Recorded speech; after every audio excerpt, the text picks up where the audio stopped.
Представници на граѓанската иницијатива Македонски манифест на пресконференција се огласија за името, а сега по повод посетата на Викторија Нуланд.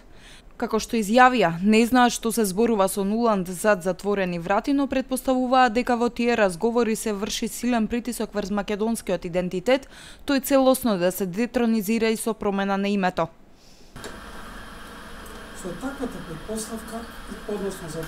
предпоставка ни дава основа и неодамнешната изјава на американскиот амбасадор Джес Ейли, која гласи, цитат: "Нашите народи имаат многу заеднички нешта, ние сме мултиетнички земји кои не се дефинирани од една етничка група и јазик." Затворен цитат.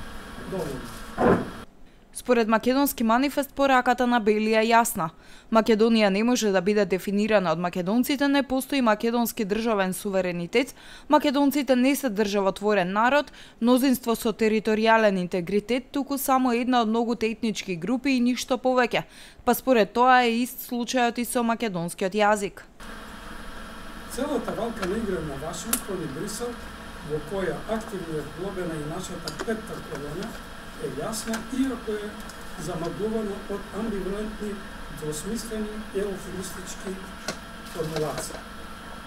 Но ако црвените линии во модерната политичка терминологија ја символизираат границата до каде може да се оди, крајно време е и нашата влада да ги повлече нив и храбро да им објасни на Вашингтон и Брисел, а пред се на самите македонци, нашето име од искона е Македонија, а ние македонци, и од тоа нема поместување ни буква, ни милиметар.